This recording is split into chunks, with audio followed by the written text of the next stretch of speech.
Welcome again to Skills for Africa, and this is the third part of the Personal Transformation Program covering leadership, management and team building.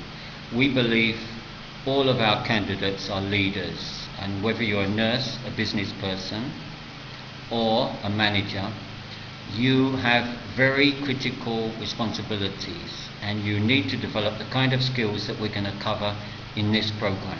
So let's move on to leadership transformation.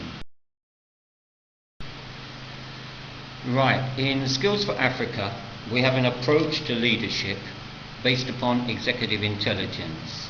This is based on research from all over the world, and the idea is that whatever the situation, the circumstance, you can adapt and develop. You have capability to make the right decisions, to motivate people to get the task done. You are a clever executive that's intelligent and you achieve things.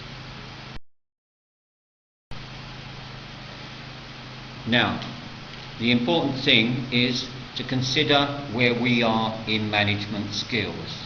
Okay, do you have an unassailable approach to management? What we mean by that is, can you cope with stress? Are you a leader? How are you performing as a manager? Do you have difficulties with either tasks, time, or people? There are typical pitfalls in getting things done. What goes wrong in relationships? And why are we making mistakes with targets and people? So in other words, what's going wrong with management?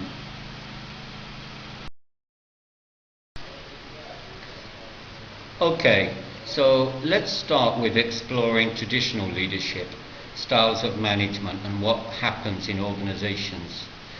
Traditionally, it's top-down. The CEO, the MD, the Director General, whichever organization, there's a leader. And they manage and they send communications down to middle managers, and then it goes to lower managers, operational managers, and then the communications reach the customers or the clients.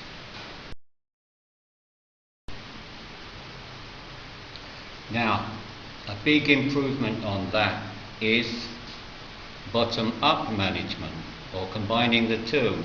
As these two pyramids show, you have the traditional structure, but you turn it upside down and you make the clients the top of the organization.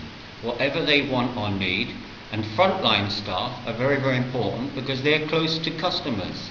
So this is a revolutionary approach, non-hierarchical.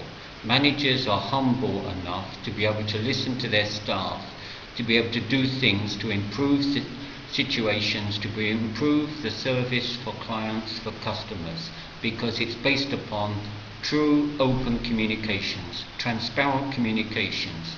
This is what we call leading squared. We developed this in Rise Excel based upon what we may call servant leadership, and you can read and research servant leadership. It's about the leader serving others, driving his organization to success because he cares for people.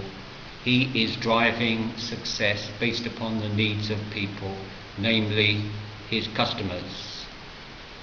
So this is dynamic. This is much, much better.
Now, leadership skills categorized as follows: the communication ability, covered in part 4 of this personal transformation, problem solving skills, self-evaluation, and management ability.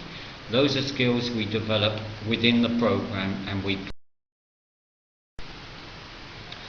Now, the critical thinking GPS. The Global Positioning System, GPS, is a technology you may be aware of which tells you where you are. It can be on a phone, or it can be on a radio or computer. For example, it tells soldiers where they are in a battle. Their superior officers are able to monitor where the troops are. They're using GPS. It's based upon satellite technology. Now, we use it also in the West to guide us to our destination. So it tells us where we're coming from and where we're going. Now, similarly, we use a different approach based upon that. GPS, the thinking GPS, so that we know where we are and where we need to go. We know what needs to be accomplished, what direction we need to go into. The first step is gather the information, make sure it's accurate, and then process that information, critically analyze it, consider all angles, be a skeptic, look at all possibilities, look at the situation from your staff's point of view, from your customers, your patients' point of view, and then finally synthesize, come up with a solution. You create an idea from an idea. Now, this is a deeper and more precise way to process information on challenges related to the 3 dimensions of leadership, whether it's people, tasks, or ourself.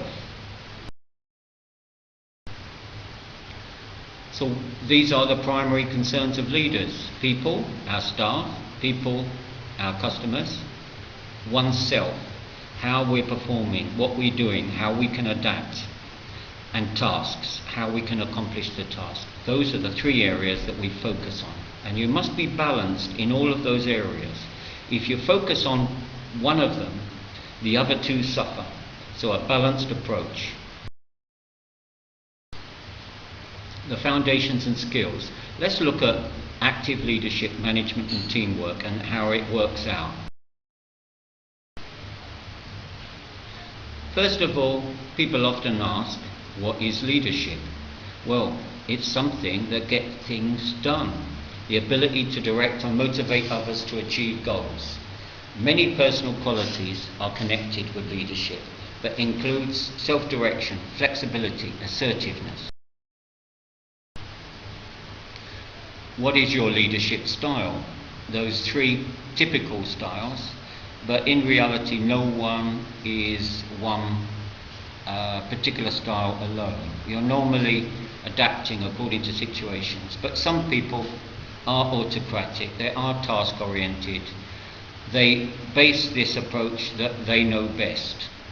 There are others who are democratic, based on the underlying belief that every member of the team should have input. Worst of all, you can be laissez-faire, a passive, non-direct approach that empowers the group, but you're not too involved, you're not an active leader. In reality, none of these styles get the job done. You need to be far more sophisticated as a leader. Now, the leader uses management skills, and management is the accomplishment of tasks through the effective use of people and resources. Again, the balance there. We get the task done, we use people, and we balance resources. Every business person or nurse is a manager, and you cannot get your job done without having management skills. It's very important in the UK, very important in the US, and a new emerging economy in West Africa means that people are going to have to manage. Management is critical. Now, management is traditionally broken into planning, organising, supervising and monitoring. So let's break those down. Planning, you identify tasks that need to be accomplished. You determine what resources you have. You assess the skill levels of your people. You identify problems and you set priorities. So planning is every day. You plan in advance. Without planning, you will fail.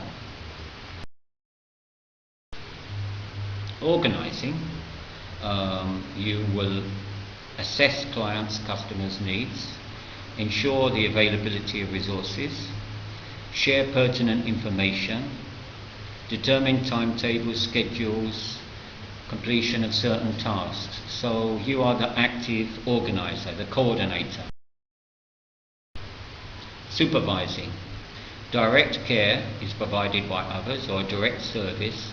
You investigate problems, you communicate information, you allocate people or reallocate them to tasks, and you educate staff. You are the supervisor, but you're hands-on. Monitoring means that the tasks are monitored in terms of how they're being accomplished, determining whether the job's being done, assessing need for further action, ensuring that proper documentation is completed. Right, now moving on to delegation, the process of transferring to a competent person working under you the authority to perform a select task in a given situation. Of course, you need to delegate wisely. Base it on your knowledge of the staff. Are they competent to do the task you want them to do? Because you see, as a manager, you're accountable when you delegate. The worst thing is to blame people. So assess your staff, get the delegation right, especially if you're in a key profession such as a nurse. The delegation is critical. Get it right.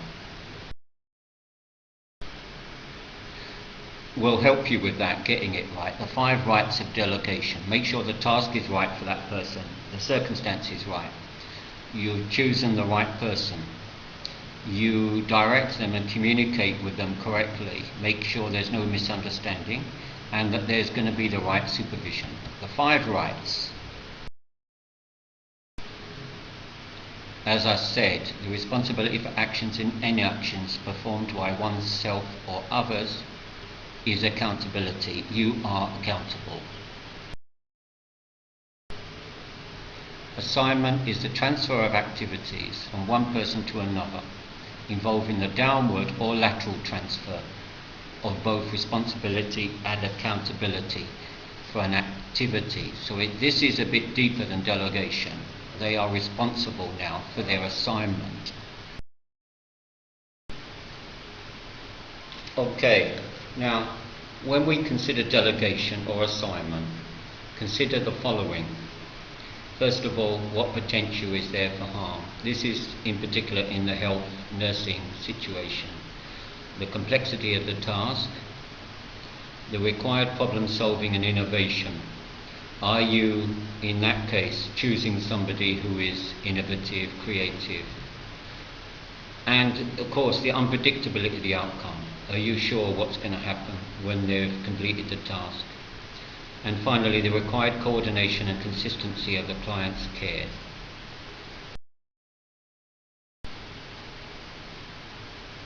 Now, we've set you a task, and this is an assignment. Task 1, what is the nature of leadership?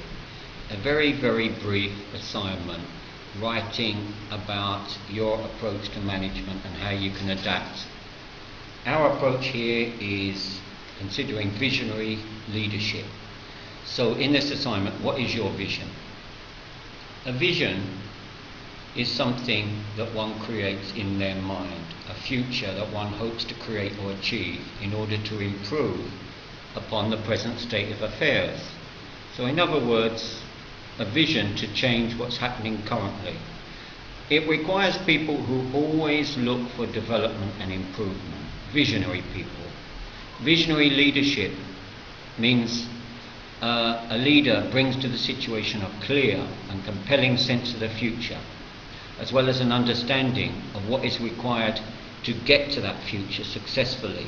So you move, mobilize, motivate people to make that future become a reality. Now these actions are based on the sound conclusions from your GPS. You're gathering, processing information and synthesizing, coming up with a solution. That's your creative, critical thinking mode. That's what makes you an intelligent executive.